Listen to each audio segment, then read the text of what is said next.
Standard 6, Subject English, Unit 2.1, The Clothesline, Charlotte Druitt Cole. Let's understand the explanation of the poem, The Clothesline. The first stanza of the poem. We shall first read the stanza. Hand in hand they dance in a row, hither and thither and to and fro. Flip, flap, flop, and away they go, fluttering creatures as white as snow. Here the poetess Charlotte Druitt Cole says that the clothes hanging on the clothesline appear as if they are dancing hand in hand in a row. They also move quickly in many different directions. That's the meaning of hither and thither, in many directions, making a flapping noise. Flip, flap, flop, that's the noise made by the clothes while moving in the wind on the clothesline. The poetess also compares them to fluttering creatures as white as snow. She compares them to white birds that fly in the sky. Fluttering is moving lightly and quickly. The second stanza of the poem. Like restive horses, they caper and prance. Like fairy tale witches, they wildly dance.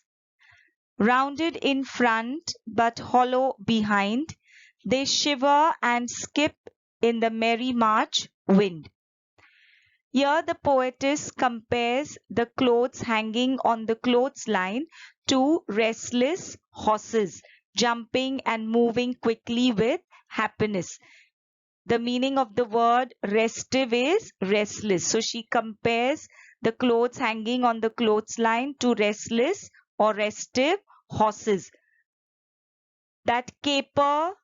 The meaning of caper is leap, skip, or dance about in a lively manner. And prance is to walk or move with high, springy steps. So the poetess compares the clothes hanging on the clothesline to restless horses that jump and move or skip and dance with happiness. She also compares the clothes hanging on the clothesline to fairy tale witches dancing wildly. She further says that as the clothes flutter on the clothesline, they form a bowl-like shape that is round at the edges and hollow in the center. She also feels that the clothes are shivering and skipping in the wind that is very happy in the month of March.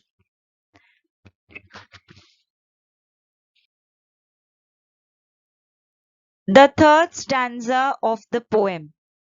One I saw dancing excitedly, struggling so wildly till she was free. Then, leaving pegs and clothesline behind her, she flew like a bird, and no one can find her.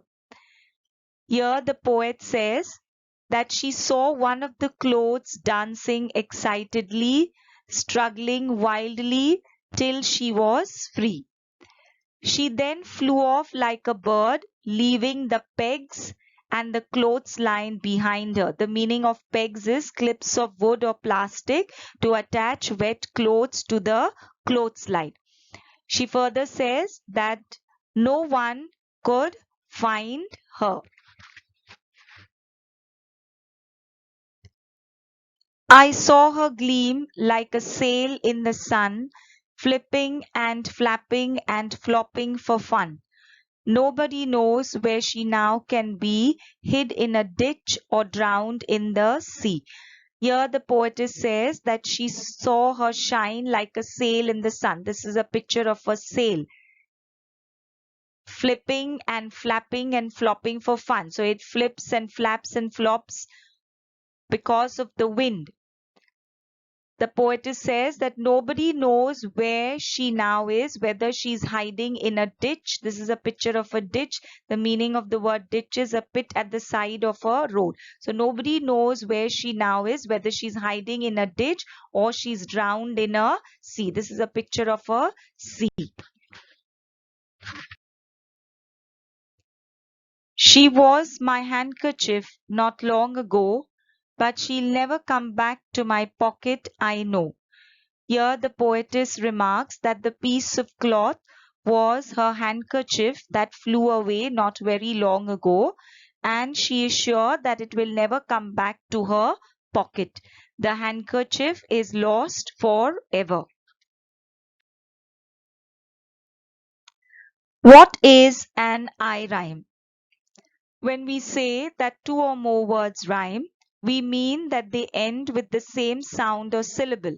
For example, ring, sing. Rhyming words are often used in verse at the end of the lines of the poem. Children, now you have to list the rhyming words from the poem The Clothesline. The rhyming words from the poem The Clothesline in the first stanza is row, snow, fro, go.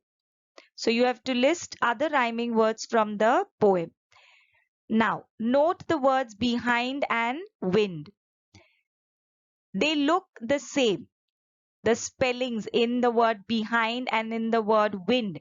IND is in both the words, in behind as well as in wind, but they are pronounced differently. They do not sound the same, but to your eye they look the same, and therefore this is known as an I rhyme.